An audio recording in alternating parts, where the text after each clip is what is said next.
Malam itu hujan deras mengguyur jalan raya Pantura, tepat di perbatasan Slawi dan Tegal. Truk-truk besar melaju kencang, cipratan airnya menyembur ke trotoar. Di antara deru mesin dan suara klakson, satu titik terang menarik perhatian. Warung tenda berukuran 4x6 meter dengan lampu neon merah menyala terang. Tulisan "Geprek Janda Cantik" terpampang besar di atasnya. Antrean mengular panjang, hampir 200 meter, dari depan warung sampai ke pinggir sawah. Orang-orang berdiri basah kuyup, payung-payung plastik berwarna-warni bergoyang ditiup angin. Mereka tidak peduli hujan, yang penting sambal. Warung itu baru buka 3 bulan lalu, tapi sudah jadi pembicaraan di grup WhatsApp sopir truk, buruh pabrik, sampai anak muda yang suka nongkrong. Ayam gepreknya biasa saja, dada ayam pipih, tepung crispy, minyak panas. Tapi sambelnya bedalah. Pedasnya nendang, manisnya pas, gurihnya bikin lidah seperti lengket. 1 suap, orang langsung lupa lapar. 2 suap, langsung pesan lagi. 3 suap, rela antre lagi besok malam. Harganya murah, seporsi 15.000. Tapi orang-orang rela bayar 2 kali lipat kalau stok habis. Pemilik warung bernama Sari, usia 32 tahun, janda tanpa anak. Rambutnya hitam lurus sebahu, selalu diikat kuncir kuda. Wajahnya cantik, mata sipit, bibir tipis, kulit sawo matang khas Pantura. Dia selalu pakai kebaya merah marun ketat, lengan pendek, rok jarik batik coklat. Saat mengulek sambal di cobek besar, gerakannya cepat dan teratur. Tangan kanan memutar ulekan, tangan kiri menambah cabai rawit satu persatu. Wajahnya tetap tenang, senyum tipis selalu mengembang. Pelanggan cowok sering melongo. Ada yang pura-pura antre lama cuma untuk lihat dia dari dekat. Warung buka dari jam 6 sore sampai habis, biasanya jam 11 malam. Tapi sejak 2 minggu terakhir, habisnya selalu molor sampai tengah malam. Stok ayam 100 ekor per hari tidak pernah cukup. Kandang di belakang warung penuh sesak, ayam-ayam putih berdesakan, berisik sejak sore. Sari tidak pernah kelihatan capek. Dia hanya duduk di bangku plastik kecil, mengulek sambal batch demi batch. Asap dari wajan besar mengepul, bau bawang goreng dan cabai tercium sampai ke jalan raya. Orang-orang bilang bau itu seperti ada yang narik hidung, sulit dilupain. Malam itu antrean lebih panjang dari biasanya. Ada yang datang dari Brebes, dari Pemalang, bahkan dari Pekalongan.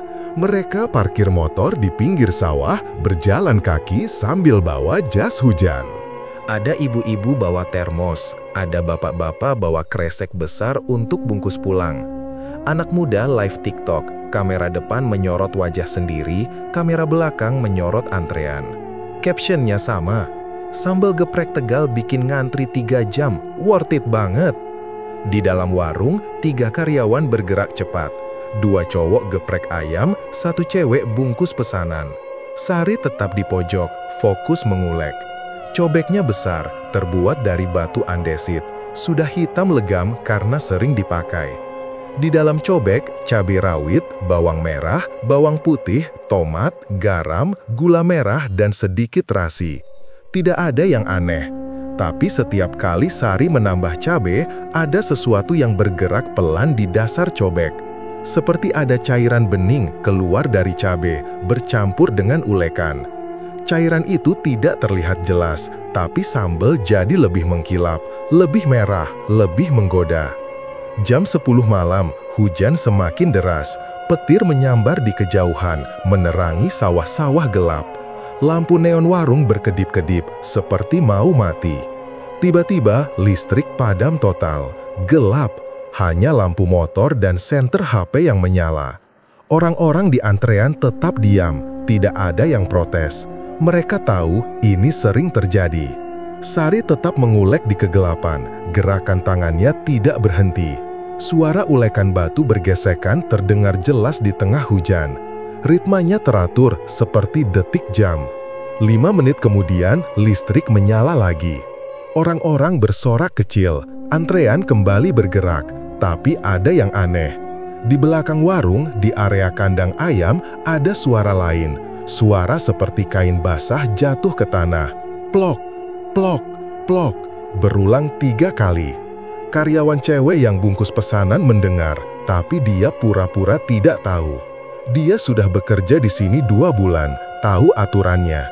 Jangan tanya, jangan lihat ke belakang setelah jam 10. Sari selesai mengulek 1 batch. Dia angkat cobek, tuang sambal ke wadah stainless besar. Lalu dia lakukan sesuatu yang tidak pernah dilihat pelanggan. Dia mendekatkan wajah ke cobek kosong, seperti mencium. Napasnya pelan, tapi ada suara kecil keluar dari mulutnya. Suara seperti bisikan, tapi tidak ada kata-kata. Hanya hembusan panjang. Lalu dia letakkan cobek kembali, ambil cabai baru, mulai mengulek lagi. Gerakannya sama, tapi kali ini lebih cepat, seperti ada yang mendesak. Di luar, antrean masih panjang. Ada seorang bapak paruh baya pakai jaket lusuh, berdiri di urutan paling belakang. Dia datang dari desa Kaliwadas, 10 km dari warung. Namanya Pak Mulyono, tukang ojek pangkalan. Dia tidak suka sambal pedas, tapi istrinya ngotot minta dibelikan.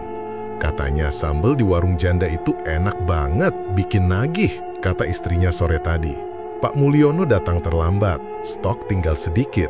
Dia berdiri sambil menguap, mata setengah merem. Tiba-tiba, dia merasa ada yang menepuk pundaknya. Pelan, tapi dingin.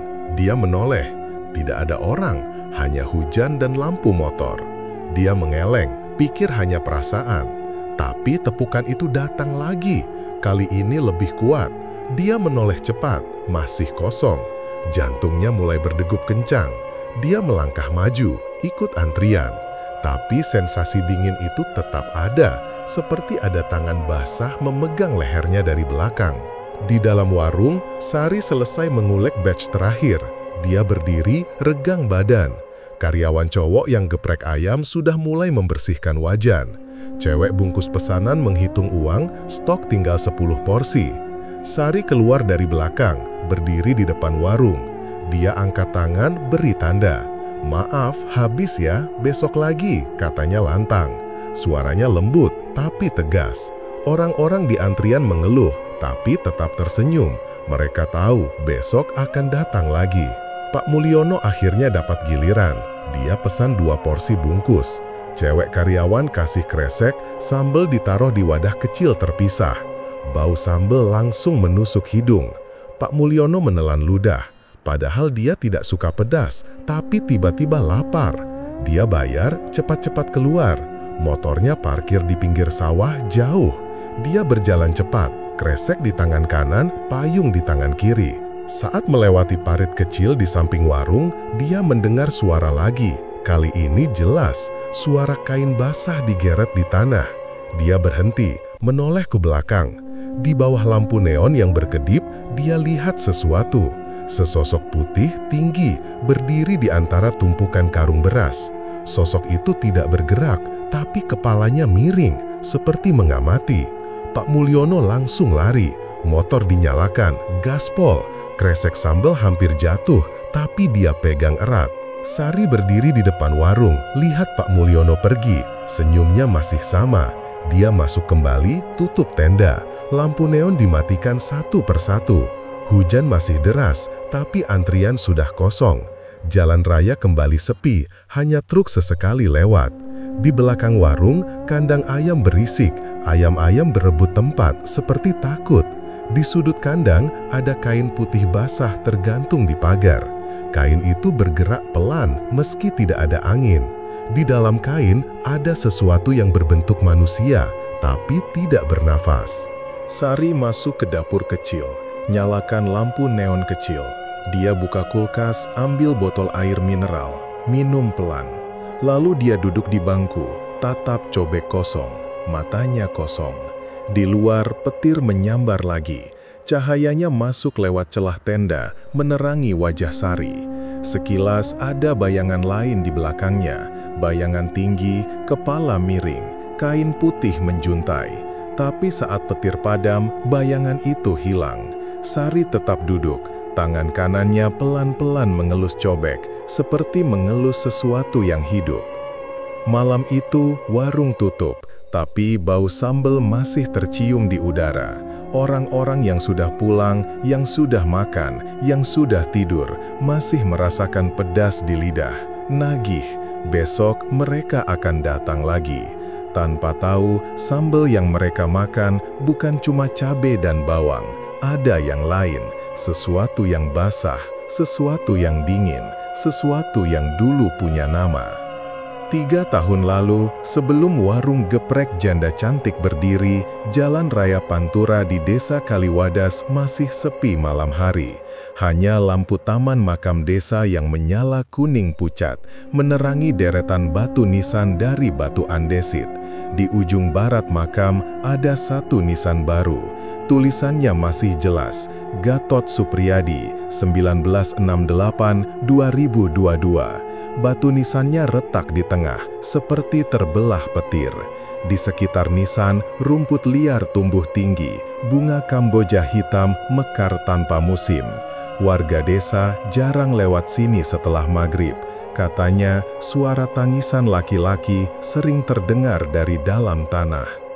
Gatot adalah suami Sari. Mereka menikah 10 tahun, tinggal di rumah bata kecil di pinggir sawah. Gatot dulu sopir truk antar provinsi, rute Tegal-Jakarta. Penghasilannya pas-pasan, cukup buat makan dan bayar listrik. Sari kerja serabutan, jualan gorengan di pasar pagi. Hidup mereka biasa, tidak kaya, tidak miskin. Tapi Gatot punya kebiasaan buruk, judi sabung ayam. Setiap minggu, dia hilang seharian ke arena di Brebes, pulang malam dengan kantong kosong. Sari sering marah, tapi Gatot selalu janji berhenti. Janji itu tidak pernah ditepati. Malam kecelakaan itu, Gatot pulang dari arena sabung ayam di Pemalang. Jam 11 malam, truknya melaju kencang di Pantura. Hujan deras, jalan licin. Di tikungan dekat Kaliwadas, truknya oleng, tabrak pohon kelapa. Kepala Gatot pecah, darah bercampur oli. Jenazahnya ditemukan pagi hari oleh petani yang mau ke sawah. Polisi bilang kecelakaan murni, tapi warga desa lain cerita. Katanya Gatot dikejar sesuatu sebelum tabrakan. Ada yang lihat lampu truk berkedip-kedip seperti ada yang lompat di atas bak truk. Pemakaman Gatot berlangsung cepat. Keluarga dari Brebes datang, tapi tidak banyak. Sari berdiri di depan liang lahat, pakai mukena hitam, wajah pucat. Saat jenazah diturunkan, ada yang aneh. Kain kafan Gatot longgar di bagian kepala. Petugas kubur buru-buru menutup, tapi tali kafan tidak diikat kuat. Warga yang membantu makam bilang, jenazah Gatot dingin sekali, seperti sudah mati 2 hari, padahal kecelakaan baru semalam. Sari tidak banyak bicara, dia hanya duduk di makam sampai malam, sendirian. Setelah Gatot mati, Sari berubah. Rumah bata kecil dijual, dia pindah ke kontrakan di Slawi. Uang sisa tabungan habis dalam 6 bulan. Sari mulai kelihatan putus asa. Dia sering duduk di teras kontrakan, tatap jalan raya kosong. Tetangga bilang, Sari mulai sering keluar malam, naik angkot ke arah Brebes, tidak ada yang tahu. Sampai suatu malam, Sari pulang dengan tas kresek hitam besar. Di dalam tas ada botol-botol kecil berisi cairan kuning, kain putih bekas, dan buku tulis tua bertutup kulit. Sari mulai ke dukun, namanya Mbah Joyo, tinggal di pinggir sungai Brebes. Rumah Mbah Joyo terbuat dari bambu, atap daun kelapa. Di depan rumah ada pohon beringin besar, akarnya menjuntai sampai tanah. Mbah Joyo sudah tua, giginya tinggal 2, mata kirinya buta, tapi warga Brebes dan Tegal takut padanya. Katanya, Mbah Joyo bisa buka pesugihan apa saja, babi ngepet, tuyul, bahkan pocong. Sari datang 3 kali seminggu, selalu malam. Dia bawa ayam jantan hitam, beras ketan, dan uang receh 1000 perak sebanyak 1000 lembar. Pertemuan pertama, Sari cerita keluhannya. Dia mau kaya cepat, mau buka usaha sendiri, mau orang-orang datang berbondong-bondong. Mbah Joyo diam lama, tatap Sari dari atas sampai bawah. Lalu dia buka buku kulit tua, baca mantra pelan. Asap kemenyan mengepul, bau amis menusuk hidung. Mbah Joyo bilang, ada pesugihan cocok buat Sari, namanya pesugihan pocong ludah. Caranya sederhana, pakai pocong orang yang sudah mati tapi ikatannya longgar. Pocong itu akan bekerja untuk Sari, bantu usaha. Syaratnya, pocong harus diberi makan setiap malam dan tumbal nyawa 1 orang setiap tahun. Sari setuju tanpa pikir panjang. Mbah Joyo beri petunjuk. Malam Jumat Kliwon, Sari harus ke makam Gatot sendirian. Bawa cobek batu baru, cabai rawit 100 biji, dan kain kafan Gatot yang longgar. Di makam, Sari harus buka liang lahat, ambil kain kafan, lalu ikat pocong dengan tali baru. Tapi tali itu jangan diikat mati, biarkan longgar. Lalu pocong akan bangun, ikut Sari pulang. Setiap malam, pocong akan ludahi cobek. Ludah pocong itulah yang bikin sambal enak, bikin orang kecanduan.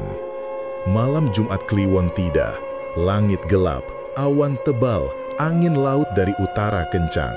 Sari naik angkot sampai Kali Wadas, turun di depan makam.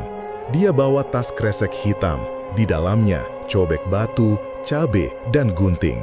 Makam sepi, hanya suara jangkrik dan katak. Sari berjalan di antara nisan, senter HP menyala redup. Sampai di nisan Gatot, tanah makam masih gembur. Sari ambil cangkul kecil dari tas, mulai gali. Tanah basah, bau amis. 1 meter dalam, peti mati kayu sudah kelihatan. Sari buka peti, jenazah Gatot masih utuh, tapi kulitnya hitam kering. Kain kafan longgar, seperti yang diingat. Sari potong kain kafan dengan gunting, ambil bagian kepala. Lalu dia ikat pocong dengan tali baru, tapi sengaja longgar. Dia taruh cabai rawit di cobek, letakkan di atas peti. Lalu dia duduk, tunggu. Jam 12 malam, angin berhenti total. Tanah makam bergetar pelan. Peti mati bergoyang. Kain kafan bergerak sendiri, seperti ada yang bangun dari dalam. Pocong Gatot berdiri perlahan, kepala miring, tali kafan menjuntai. Sari tidak takut. Dia tatap pocong, lalu angkat cobek. Pocong mendekat, mulutnya terbuka lebar. Cairan bening keluar, jatuh ke cobek. Bau amis kuat, tapi Sari tahan. Sari bawa pocong pulang naik angkot. Pocong duduk di belakang, kain kafan basah meneteskan air ke lantai. Supir angkot tidak lihat apa-apa, hanya bilang, malam dingin ya Pu. Sari pulang ke kontrakan, pocong ikut masuk. Dia taruh pocong di kandang ayam belakang rumah. Kandang kosong, hanya jerami dan air comberan. Pocong duduk di sudut, diam. Setiap malam, jam 11, pocong keluar, lompat pelan ke dapur, ludahi cobek. Sari mulai uji coba sambal. Dia jual ke tetangga, ke pasar pagi. Orang-orang langsung suka, pesan lagi, pesan lagi. 3 bulan kemudian, Sari punya cukup uang, buka warung tenda di Pantura. Dia sewa tanah pinggir jalan, bangun tenda, beli ayam 100 ekor. Warung buka pertama kali, antrian langsung mengular. Pocong Gatot bekerja rutin. Setiap malam, ludahnya bikin sambal beda. Orang-orang datang dari mana-mana, uang mengalir. Sari beli motor baru, renovasi kontrakan, beli emas. Tapi ada aturan, setiap tahun pocong minta tumbal. Nyawa 1 orang. Sari pilih orang asing, sopir truk lewat, atau pemabuk yang pulang malam. Pocong yang urus. Orang itu hilang, ditemukan pingsan di sawah, leher biru seperti dicekik. Sari tidak pernah lihat prosesnya. Dia hanya tahu, pagi hari, pocong kembali ke kandang, kain kafan lebih basah. Tumbal pertama adalah sopir truk dari Cirebon. Tumbal kedua, pemuda mabuk dari Selawi. Tahun ketiga, giliran siapa? Sari mulai was-was. Warung semakin ramai, tapi pocong mulai aneh. Kadang lompat ke dapur jam 9 malam, bukan 11. Kadang kain kafan tersangkut di pagar, robek. Sari tambah tali baru, tapi pocong tetap longgar. Seperti sengaja. Malam ini, 3 tahun setelah pesugihan dimulai, Sari duduk di kontrakan baru. Rumah bata 2 lantai, dekat warung. Pocong di kandang belakang, diam seperti biasa. Tapi ada yang beda. Dicobek batu, ludah pocong mulai hitam. Bau amis lebih kuat. Sambal tetap enak, tapi orang-orang mulai bilang, kok pedasnya beda, kayak ada yang pahit. Sari tahu, pesugihan mulai rusak. Tumbal tahun ini belum ada, pocong mulai marah. Di luar, angin laut kembali kencang. Pohon kelapa bergonyang, daunnya berisik. Sari tatap kandang dari jendela. Pocong berdiri, kepala miring. Tali kafan longgar, hampir lepas. Sari tutup jendela, tarik gorden. Tapi suara lompatan pelan terdengar. Plok, plok, plok. Menuju dapur, menuju cobek, menuju sambal yang besok akan dimakan ratusan orang. Warung geprek janda cantik sudah buka 4 bulan. Tenda biru tua diperluas jadi 6 kali 8 meter. Lantai cor semen, kipas angin, gantung 2 biji. Stok ayam naik jadi 200 ekor per hari. Kandang belakang warung dibikin permanen, dinding bata setengah badan, atap seng. Di dalam kandang, pocong Gatot tetap duduk di sudut kanan, kain kafan basah menempel di lantai. Setiap malam jam 11, dia lompat pelan ke dapur, ludahi cobek, lalu kembali. Rutinitas itu berjalan lancar sampai Dika muncul. Dika adalah sopir truk tangki BBM rute Tegal-Semarang. Usia 29 tahun, badan tinggi tegap, kulitnya sawo matang terbakar matahari. Rambut pendek cepak, selalu pakai kaos oblong ketat dan celana jeans lusuh. Dia mulai mampir ke warung 2 bulan lalu. Awalnya cuma beli 1 porsi, duduk di bangku plastik paling depan, makan sambil ngobrol sama karyawan. Matanya sering melirik Sari yang mengulek di pojok. Sari tahu, tapi pura-pura sibuk. Pelanggan cowok banyak yang lirik, tapi Dika beda.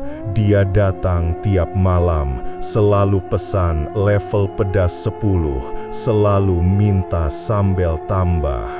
Hari demi hari, Dika mulai bantu-bantu. Kalau antrian panjang, dia angkat kardus cabe dari motor. Kalau hujan, dia pasang terpal tambahan di samping tenda. Sari mulai senyum lebih lebar. Mereka mulai ngobrol pendek. Dika cerita rute jalannya, Sari cerita resep sambal. Karyawan warung mulai bisik-bisik, "Bos, kok klepek-klepek sama sopir truk?" Sari tidak peduli. Setelah Gatot mati, ini pertama kalinya dia merasa ada yang perhatian lagi. Malam Jumat, hujan gerimis, antrian pendek, cuma 50 orang. Dika datang jam 9, parkir truk tangki di pinggir sawah. Dia bawa payung besar, masuk warung, langsung ke Sari. Dia kasih bungkusan plastik, di dalamnya kue apem panas dari pasar Selawi. Sari terima, senyum malu-malu. Mereka duduk di bangku belakang, makan kue bareng.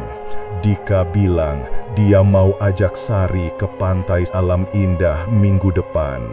Sari mengangguk, jantungnya berdegup kencang.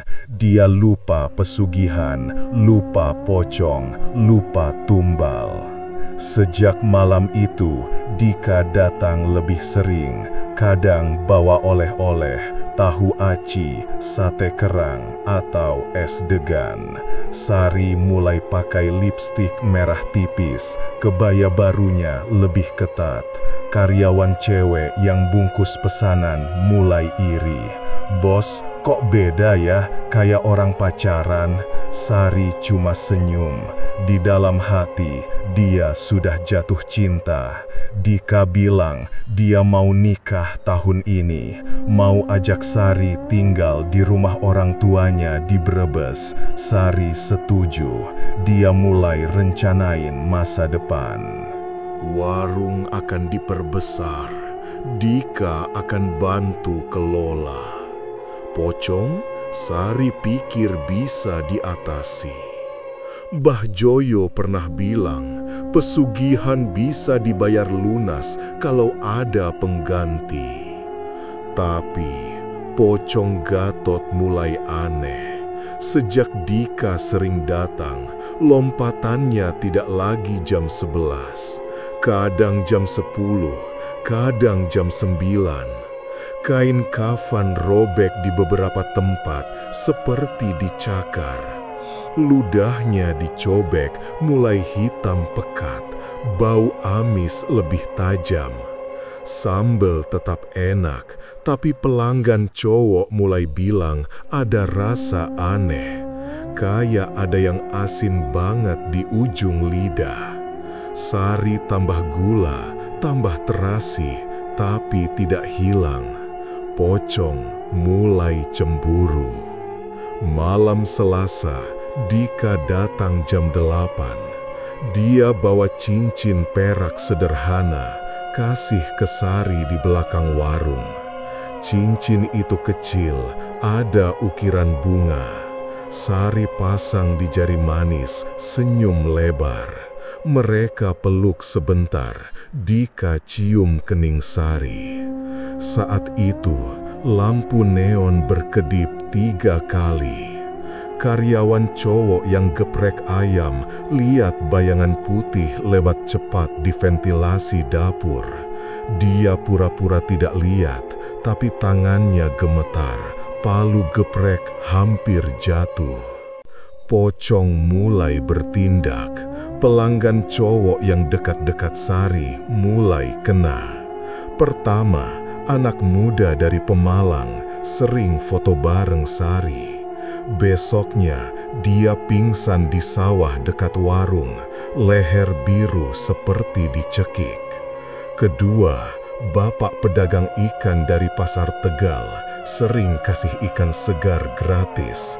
Dia hilang 2 hari, ditemukan di parit, mata melotot. Warga mulai bisik-bisik, warung geprek kok banyak yang hilang. Tapi sambal tetap nagih, antrean tetap panjang. Sari mulai mimpi buruk. Setiap malam, dia lihat Gatot berdiri di ujung tempat tidur. Kain kafan basah meneteskan air hitam ke lantai. Mulut Gatot terbuka lebar, ludah hitam menetes. Gatot tidak bicara, tapi Sari tahu. Pocong marah, dia cemburu. Sari bangun keringat dingin, tangan gemetar. Dia ke kandang, tambah tali kafan baru. Tapi Pocong tetap longgar. Tali baru robek sendiri pagi hari. Dika tidak tahu apa-apa. Dia tetap datang, tetap bantu. Malam Rabu, dia ajak Sari ke warung kopi di Selawi. Mereka duduk di bangku kayu, pesan kopi tubruk. Dika cerita rencana nikah, mau akad di masjid dekat rumah orang tua, resepsi sederhana. Sari senyum, tapi matanya kosong. Di dalam kepala, bayangan Pocong Gatot terus muncul. Dika pegang tangan Sari, bilang dia sayang. Sari balas pegangan, tapi tangannya dingin. Malam itu, Pocong keluar lebih awal, jam 8 malam saat warung masih ramai. Dia lompat dari kandang, kain kafan menyeret di lantai semen. Karyawan cewek yang bungkus pesanan lihat sekilas. Dia langsung pucat, pura-pura sibuk. Pocong masuk dapur, ludahi cobek.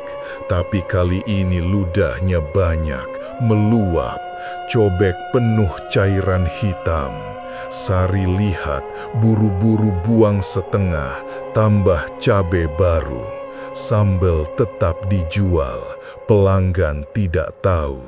Keesokan harinya, 3 pelanggan cowok pingsan di jalan. 1 di depan warung, 2 di sawah. Leher biru, mata melotot. Warga mulai takut. Ada yang bilang warung geprek, ada yang goib. Tapi sambal tetap enak, orang-orang tetap datang. Sari mulai panik. Dia ke Mbah Joyo di Brebes, naik angkot malam. Mbah Joyo duduk di tikar, kemenyan menyala. Dia bilang pocong cemburu berat. Kalau Sari mau nikah, harus kasih tumbal besar. Bukan orang biasa, harus orang yang Sari sayang. Sari pulang dengan wajah pucat. Dia tahu tumbal itu Dika, tapi dia tidak mau. Dia cinta Dika. Dia mulai cari cara lain. Dia tambah sesajen di kandang. Ayam jantan hitam, beras ketan, kemenyan. Pocong tetap marah. Kain kafan robek total, hanya tersisa di badan. Lompatannya lebih kencang, suara plok-plok-plok terdengar sampai jalan raya. Malam Kamis, Dika datang lagi. Dia bawa kertas undangan nikah sederhana, baru dicetak. Dia kasih ke Sari, senyum lebar. Sari terima, tapi tangannya gemetar.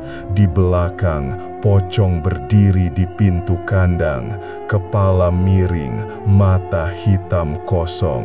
Dika tidak lihat, Sari lihat, jantungnya berhenti sebentar. Dika peluk Sari, bilang besok mau ke orang tua minta restu. Sari angguk, tapi matanya lihat pocong. Pocong angkat tangan, jari kurus menunjuk Dika. Malam itu, sambal dicobek bergerak sendiri, seperti ada lidah hitam keluar dari dasar cobek, jilati cabe. Sari buang sambal itu, buat baru, tapi ludah pocong tetap ada. Bau amis menempel di tangan Sari. Dia cuci berkali-kali, sabun colek habis setengah botol, bau tetap. Dika pulang jam 11, naik truk tangki. Sari berdiri di depan warung, lihat lampu truk menjauh. Di belakang, pocong lompat pelan, menuju jalan raya, menuju Dika. Pagi hari, truk Dika ditemukan di parit dekat Brebes. Ban pecah, bodi rengsek. Dika selamat, tapi koma. Leher biru, seperti dicekik.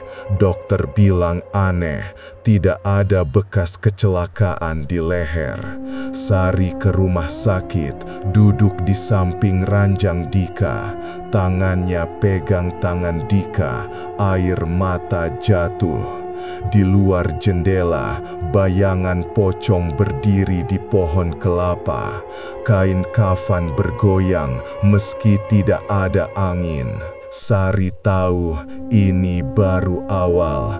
Pocong tidak mau berhenti. Cinta baru Sari jadi ancaman. Tumbal harus dibayar. Kalau tidak Dika, maka Sari sendiri atau warung. Atau ratusan pelanggan yang makan sambal setiap hari. Pagi setelah Dika koma, Warung geprek janda cantik tetap buka. Tenda biru sudah basah embun, lantai semen licin karena hujan semalam. Stok ayam tinggal 150 ekor, kurang dari biasanya. Karyawan datang terlambat, wajah pucat. Mereka tahu Dika kecelakaan, tapi tidak ada yang berani tanya ke Sari. Sari berdiri di depan warung sejak jam 5 pagi, pakai kebaya merah yang sama, rambut acak-acakan, matanya merah seperti habis nangis. Cobek batu besar sudah di depannya, cabai rawit ditumpuk tinggi, tapi dia belum mulai mengulek. Warga mulai berdatangan jam 6, bukan untuk antri, tapi untuk lihat. Kabar Dika koma cepat menyebar lewat grup WhatsApp sopir truk. Ada yang bilang truk Dika ditabrak pocong. Ada yang bilang leher biru itu bekas cekikan hantu. Orang-orang parkir motor di pinggir jalan, foto-foto warung dari jauh. Polisi datang sebentar, catat nomor plat truk yang parkir, lalu pergi. Sari tetap diam. Dia angkat cobek, masuk ke dapur. Karyawan cowok yang geprek ayam mulai panaskan wajan, minyak kelapa mendidih. Jam 7, antrian mulai terbentuk. Masih pendek, cuma 30 orang, tapi suasana beda. Orang-orang bisik-bisik, HP diarahkan ke warung. Live TikTok mulai muncul, warung geprek Tegal angker beneran. Sari mulai mengulek, gerakan tangannya lambat, ulekan batu bergesek pelan. Cabai rawit hancur satu persatu, bawang merah menyusul, tapi cobek kosong. Pocong Gatot belum keluar semalam, kandang belakang warung kosong, kain kafan hilang, hanya jerami basah dan bau amis yang tertinggal. Jam 8, sambal pertama jadi. Sari tuang ke wadah stainless, karyawan cewek mulai bungkus pesanan. Pelanggan pertama ambil porsi, makan di bangku, wajahnya berubah. Sambal tidak pedas, rasa biasa, seperti sambal warung biasa. Dia komplain pelan, tapi tetap habiskan. Pelanggan kedua sama, ketiga juga. Berita cepat menyebar, sambal geprek kok hambar hari ini. Orang-orang tetap antri, tapi mulai ragu. Ada yang balik motor, pulang tanpa beli. Sari tahu ada yang salah. Pocong tidak ludahi cobek. Dia ke kandang, cek setiap sudut. Tidak ada jejak, hanya tanah basah dan cakar ayam. Dia kembali ke dapur, buat sambal baru. Kali ini dia tambah terasi, 2 kali lipat, gula merah banyak. Rasa tetap biasa. Pelanggan mulai pergi, antrian tinggal 10 orang. Karyawan mulai panik. Uang harian biasanya 2 juta, hari ini mungkin cuma setengah. Jam 10 pagi, pocong muncul, bukan dari kandang, dari parit belakang warung. Kain kafan basah meneteskan air hitam. Badannya lebih tinggi dari biasa. Kepala miring ekstrim, seperti leher patah. Dia lompat pelan, plok, plok, plok, masuk ke dapur lewat pintu belakang. Karyawan cowok lihat, palu geprek jatuh. Dia lari keluar, naik motor, pergi tanpa pamit. Karyawan cewek ikut lari, tasnya ketinggalan. Sari tetap dicobek, tangan gemetar. Pocong berdiri di depannya, mulut terbuka lebar. Ludah hitam pekat menetes, tapi tidak kecobek. Ke lantai, ke wajan, ke ayam yang sudah digeprek. Sari mundur pelan, pocong lompat mendekat. Tali kafan sudah hilang total, Kain menjuntai seperti jubah robek. Bau amis memenuhi dapur seperti ikan busuk. Sari ambil ulekan, pukul pocong. Batu mengenai badan, tapi pocong tidak bereaksi, hanya kepala miring lebih dalam. Lalu pocong lompat keluar ke area pelanggan. Orang-orang jerit, bangku plastik terbalik, motor jatuh. Pocong lompat ke jalan raya, kain kafan tersangkut lampu neon, robek lagi. Truk lewat, klakson panjang, tapi pocong tidak hilang. Dia lompat ke sawah, menghilang di antara padi.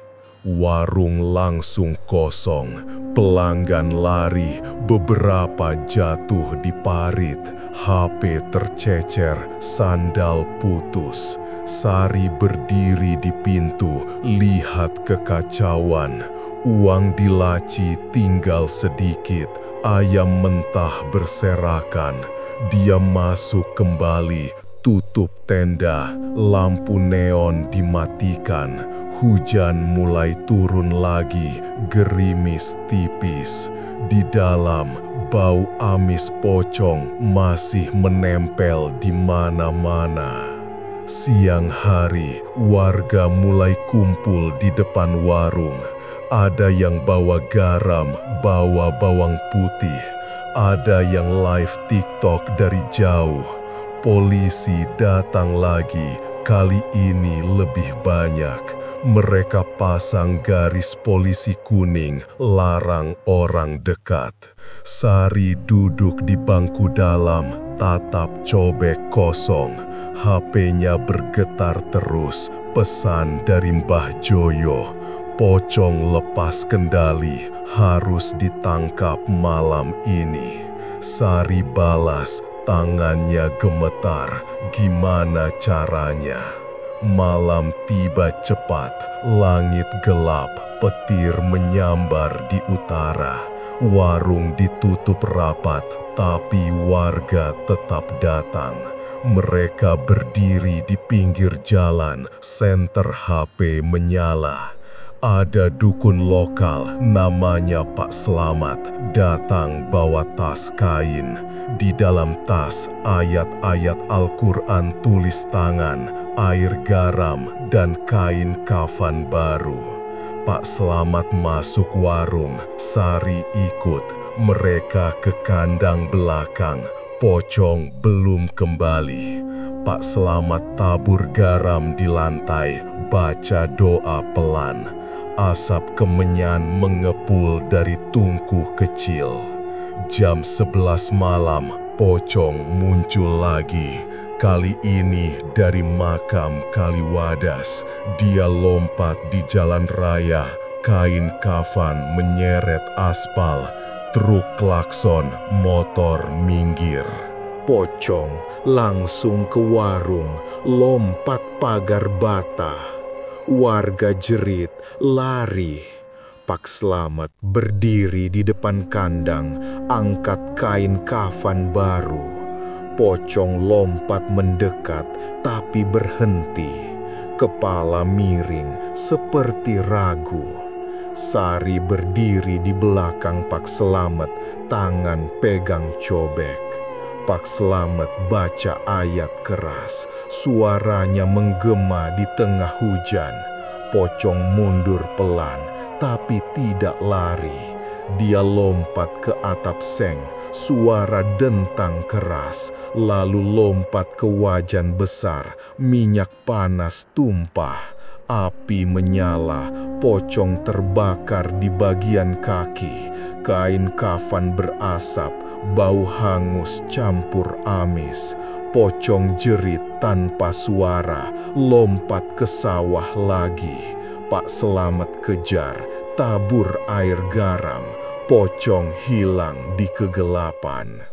Tapi teror belum selesai. Pocong kembali jam 1 malam. Kali ini bawa teman. Dua pocong lain, lebih kecil, kain kafan coklat. Mereka lompat dari makam, ikut Gatot. Ketiga pocong masuk warung, hancurkan semua. Wajan terbalik, ayam mentah berserakan, cobek batu pecah jadi dua. Sari lari ke jalan, Pak Slamet ikut. Warga live dari jauh, video viral di TikTok Tegal. Judulnya, Warung Geprek Janda Diserang Pocong. Pagi hari, warung hancur total. Tenda robek, lantai penuh garam dan air hitam. Ayam-ayam mati, leher putus, cobek batu pecah, sambal tumpah jadi lumpur hitam. Sari duduk di pinggir jalan, pakaian basah, wajah pucat. Pak Slamet bilang, pocong Gatot sudah jadi pocong galau. Dia bawa pocong lain dari makam untuk balas dendam. Satu-satunya cara, bakar kain kafan lama di makam, ganti dengan kain baru, ikat mati. Tapi harus malam ini sebelum pocong kembali. Malam kedua, Pak Slamet dan Sari ke makam Kaliwadas. Mereka bawa obor, kain kafan baru, dan bensin. Makam sepi, tapi bau amis kuat. Di nisan Gatot, tanah bergoyang. Pocong Gatot muncul dari dalam, diikuti dua pocong lain. Pak Slamet tabur garam, baca ayat. Sari angkat kain kafan lama yang robek, siram bensin. Api menyala, pocong Gatot lompat mendekat. Tapi api sudah besar, kain kafan terbakar. Pocong jerit tanpa suara. Dua pocong lain lari ke sawah. Api padam, tinggal abu. Pak Slamet ikat pocong Gatot dengan kain baru, tali diikat mati. Pocong diam, kepala kembali lurus. Sari tatap pocong, air mata jatuh. Dia tahu pesugihan selesai, tapi warung juga selesai. Sambel tidak akan enak lagi, pelanggan tidak akan datang lagi. Pagi hari, warung tutup permanen, tenda dibongkar, peralatan dijual murah. Sari pindah dari Tegal ke Brebes, tinggal di rumah orang tua Dika. Dika masih koma, tapi dokter bilang ada harapan. Sari jaga di rumah sakit setiap hari. Di Tegal, cerita pocong warung geprek jadi legenda. Orang-orang masih lewat Pantura, tapi tidak ada yang berani mampir di lokasi warung lama. Hanya aroma sambal samar yang kadang tercium di angin. Bau amis, bau ludah pocong. Warung geprek Janda Cantik sudah hilang dari jalan raya Pantura. Lokasi tenda biru kini hanya tanah kosong berumput liar, pagar bata setengah runtuh, dan tumpukan seng bekas. Papan nama kayu tergeletak di parit, tulisan geprek Janda Cantik sudah pudar terkena hujan. Warga Tegal lewat sana selalu cepat-cepat, gas motor pol, mata lurus ke depan. Bau amis masih kadang tercium malam hari, terutama kalau angin bertiup dari arah makam Kaliwadas. Tapi tidak ada yang berani cek. Sari pindah ke Brebes 2 minggu setelah kejadian bakar kain kafan. Rumah orang tua Dika kecil di pinggir kampung dekat sungai. Dinding bata, atap genteng, halaman sempit penuh pot bunga plastik. Ibu Dika, Bu Marni, terima Sari dengan tangan terbuka. Dia tahu anaknya koma karena sesuatu di Tegal, tapi tidak tanya detail. Hanya bilang, "Kamu jaga Dika, Yana."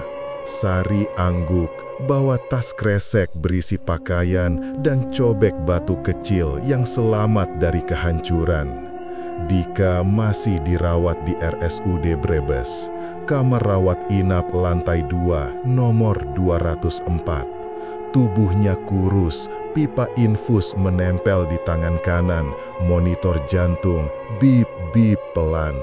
Leher biru sudah memudar jadi kuning, tapi mata tetap tertutup. Dokter bilang otaknya trauma berat, bisa bangun kapan saja, bisa juga tidak. Sari datang setiap hari jam 8 pagi, bawa termos nasi dan lauk sederhana. Dia duduk di kursi plastik, pegang tangan Dika, cerita hal-hal kecil. Tentang cuaca, tentang ayam tetangga, tentang rencana nikah yang tertunda. Malam hari, Sari tidur di rumah Bu Marni. Kamar tamu kecil, kasur tipis, kipas angin berisik. Dia sering terbangun tengah malam, keringat dingin. Mimpi buruk datang lagi. Pocong Gatot berdiri di ujung kasur. Kain kafan baru masih putih, tapi basah. Mulut terbuka, ludah hitam menetes ke lantai. Sari bangun, nyalakan lampu, cek seluruh sudut kamar. Kosong, tapi bau amis tetap ada, menempel di hidung. Cobek batu kecil Sari simpan di bawah kasur. Dia tidak berani buang. Mbah Joyo pernah bilang, cobek itu rumah pesugihan. Kalau dibuang sembarangan, pocong akan cari pemilik baru. Sari kadang keluarkan cobek malam-malam, tatap lama. Batu andesit masih hitam legam, ada goresan halus di dasar, bekas ludah pocong. Dia cuci berkali-kali dengan sabun colek, tapi bau amis tidak hilang. Akhirnya, dia bungkus kain lap tua, simpan di kardus sepatu. Sebulan setelah pindah, Dika mulai gerak. Jari tangan kanan bergetar pelan saat Sari pegang. Dokter bilang, tanda baik. Sari tambah semangat. Dia jual perhiasan emas sisa warung, beli obat tambahan. Bu Marni bantu masak, bantu cuci. Kampung mulai terbiasa lihat Sari. Ada yang bilang, itu janda dari Tegal, warungnya diserang pocong. Ada yang bilang, kasihan suaminya mati, pacarnya koma. Sari dengar, tapi pura-pura tidak tahu. Pasar pagi Brebes jadi tempat Sari cari nafkah baru. Dia jual sambal biasa, tanpa pocong. Cabai rawit, bawang, tomat, terasi, gula merah. Rasanya enak, tapi tidak nagih. Pembeli tetap, tapi tidak antri.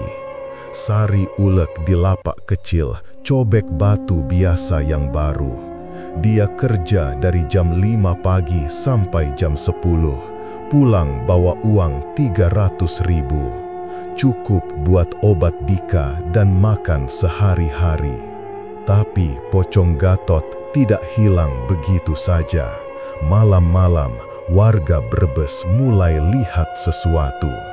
Pocong putih lompat di pinggir sungai dekat rumah Bu Marni. Awalnya cuma anak kecil yang cerita, lalu ibu-ibu yang jemur pakaian, lalu bapak-bapak yang pulang dari masjid. Pocong tidak ganggu, cuma lompat pelan, plok, plok, plok, lalu hilang di kabut. Bau amis ikut tercium. Orang-orang mulai takut, tabur garam di depan pintu. Sari tahu itu Gatot. Kain kafan baru yang diikat Pak Slamet mulai longgar lagi. Mungkin karena api tidak membakar semuanya. Mungkin karena cobek masih ada. Sari ke Mbah Joyo lagi, naik angkot malam. Rumah bambu Mbah Joyo masih sama, pohon beringin lebih besar. Mbah Joyo duduk di tikar, mata buta kirinya berkedip. Dia bilang, Pesugihan pocong tidak selesai kalau cobek tidak dimusnahkan. Harus dibakar di makam, ditimbun tanah baru, ditanami pohon Kamboja. Sari angguk tapi ragu.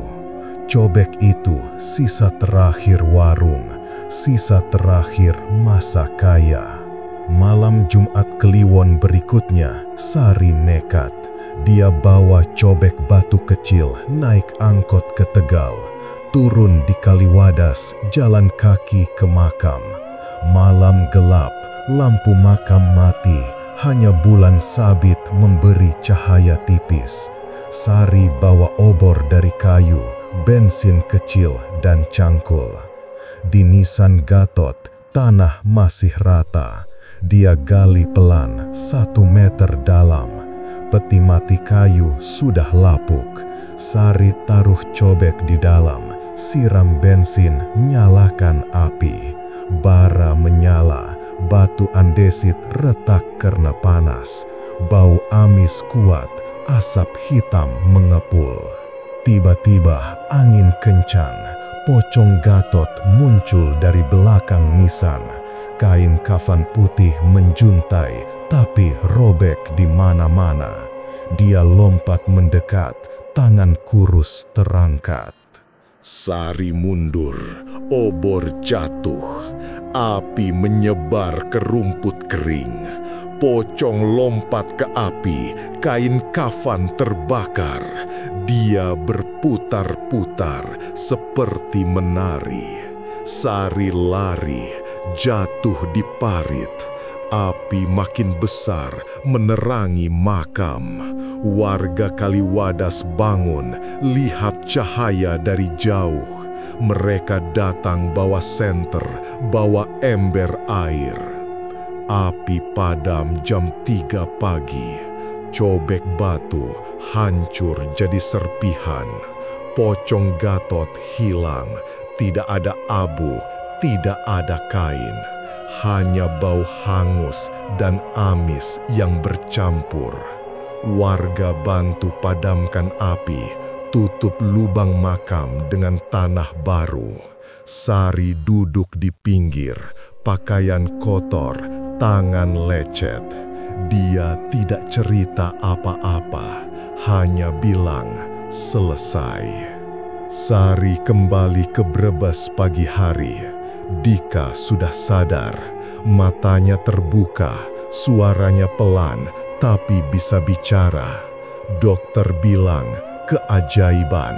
Sari peluk Dika, nangis. Bu Marni nangis. Kampung heboh. Pocong di Brebes tidak muncul lagi. Bau amis hilang. Orang-orang mulai tenang. Tapi akhir tidak pernah benar-benar selesai. Di pasar pagi Tegal, 3 bulan kemudian muncul pedagang sambel baru. Lapak kecil, tenda hijau, tulisan sambel janda spesial. Sambelnya pedas, nagih, manis, gurih. Orang-orang mulai antri. Pembelinya dari Brebes, dari Selawi, dari Pemalang. Pedagangnya perempuan, usia 30-an, rambut sebahu, pakai kebaya merah. Wajahnya cantik, senyum tipis. Namanya tidak diketahui. Dia ulek sambel dicobek batu besar, gerakan cepat. Malam hari, di belakang lapak ada kandang ayam kecil. Di dalam kandang, kain putih basah tergantung di pagar. Kain itu bergerak pelan meski tidak ada angin. Di dalam kain ada sesuatu yang berbentuk manusia, tapi tidak bernapas. Orang-orang makan sambel, bilang enak banget, nagih. Besok datang lagi. Tanpa tahu, di dasar cobek ada cairan bening yang keluar sendiri. Bening tapi berbau amis. Sari dan Dika nikah sederhana di Brebes. Resepsi di halaman rumah Bu Marni, tamu 50 orang. Sari pakai kebaya putih, Dika pakai beskap hitam. Mereka senyum lebar. Tapi malam pertama, saat Sari buka kado, dia temukan bungkusan kecil. Di dalamnya, serpihan batu andesit hitam. Bau amis menusuk hidung. Sari buang serpihan itu ke sungai. Tapi malam berikutnya, mimpi buruk datang lagi. Pocong Gatot berdiri di ujung kasur, tapi kali ini kepalanya lurus, mulut tersenyum, seperti puas. Di Tegal, lapak sambal janda spesial semakin ramai. Antrean mengular sampai pasar malam. Orang-orang bilang sambelnya enak pol, bikin nagih, bikin lupa segalanya. Dan di suatu malam, seorang ibu beli sambal bungkus. Pulang ke rumah, dia buka wadah. Pocong mulai Sambal bergerak pelan, seperti ada lidah hitam di dalam. Ibu itu tetap makan. Besok dia datang lagi, antri lebih panjang. Sari di Brebes mulai lupa. Dika sembuh total, buka bengkel kecil. Mereka punya anak tahun depan, hidup normal. Tapi kadang saat masak sambal biasa, Sari merasa ada yang kurang. Rasa nagih itu, rasa yang bikin orang antri 3 jam. Dia buang pikiran itu, fokus ke keluarga. Di Pantura, aroma sambal masih tercium malam hari. Bau pedas, manis, gurih, campur amis. Orang-orang yang lewat, yang makan, yang pulang, membawa rasa itu. Membawa sesuatu yang basah, sesuatu yang dingin, sesuatu yang dulu punya nama.